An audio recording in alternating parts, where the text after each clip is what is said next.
I thank you all. Look, I am so proud of the race we ran, and the way we ran it, over the 107 days of this campaign. We have been intentional about building community and building coalitions, bringing people together from every walk of life and background, united by love of country with enthusiasm and joy in our fight for America's future. And we did it with the knowledge that we all have so much more in common than what separates us. Now, I know folks are feeling and experiencing a range of emotions right now. I get it. But we must accept the results of this election. Earlier today, I spoke with President-elect Trump and congratulated him on his victory. I also told him that we will help him and his team with their transition, and that we will engage in a peaceful transfer of power.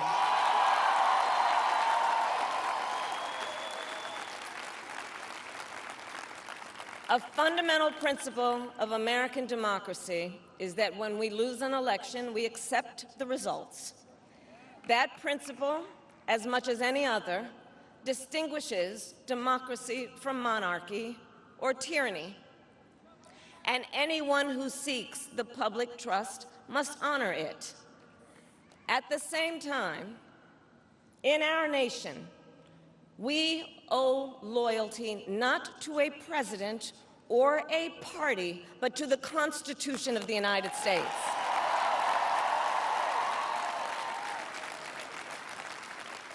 And loyalty to our conscience and to our God. My allegiance to all three is why I am here to say, while I concede this election, I do not concede the fight that fueled this campaign.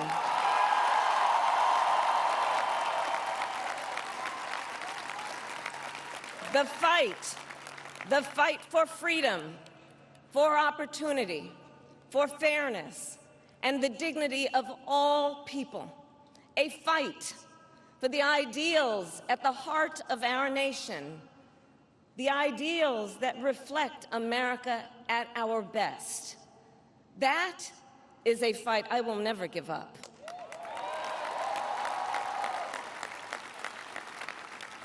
I will never give up the fight for a future where Americans can pursue their dreams, ambitions, and aspirations, where the women of America have the freedom to make decisions about their own body and not have their government telling them what to do. We will never give up the fight to protect our schools and our streets from gun violence. And America, we will never give up the fight for our democracy, for the rule of law, for equal justice, and for the sacred idea that every one of us, no matter who we are or where we start out, has certain fundamental rights and freedoms that must be respected and upheld.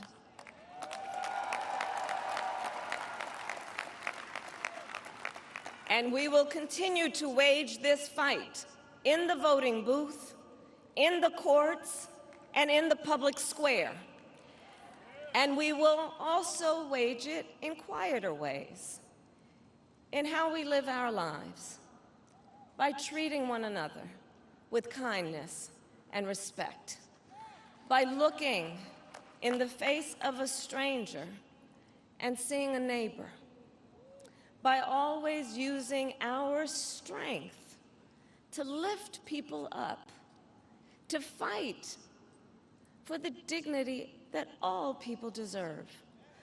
The fight for our freedom will take hard work, but like I always say, we like hard work.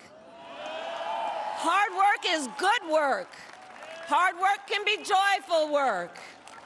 And the fight for our country is always worth it. It is always worth it.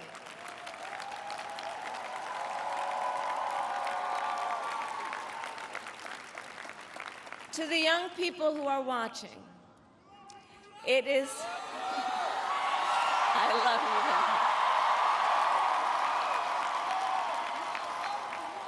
To the young people who are watching, it is okay to feel sad and disappointed, but please know it's going to be okay. On the campaign, I would often say, when we fight, we win. But here's the thing. Sometimes the fight takes a while. That doesn't mean we won't win.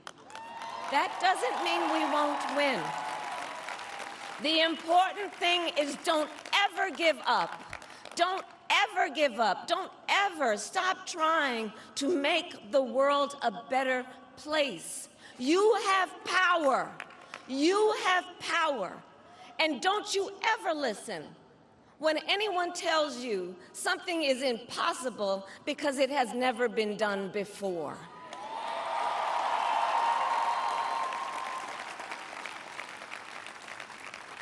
You have the capacity to do extraordinary good in the world. And so to everyone who is watching, do not despair. This is not a time to throw up our hands. This is a time to roll up our sleeves. This is a time to organize, to mobilize, and to stay engaged for the sake of freedom and justice and the future that we all know we can build together.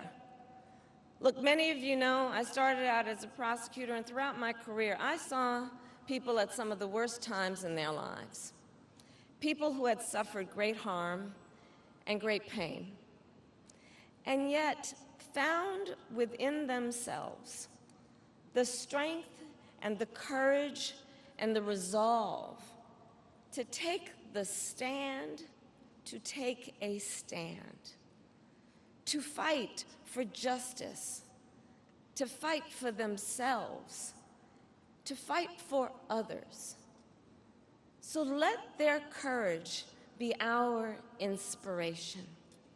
Let their determination be our charge. And I'll close with this.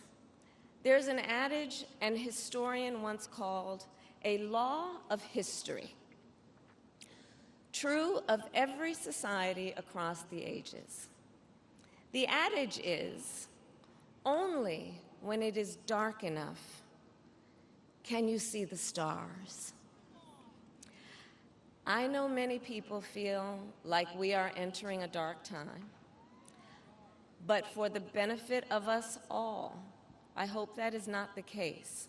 But here's the thing, America, if it is, let us fill the sky with the light of a brilliant, brilliant billion of stars.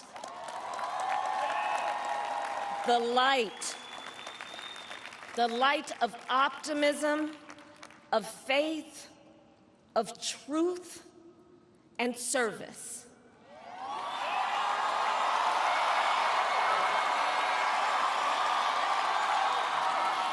HU.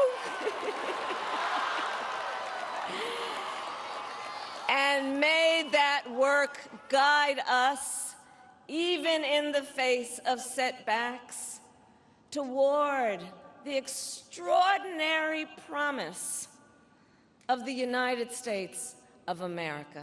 I thank you all. May God bless you, and may God bless the United States of America. I thank you all.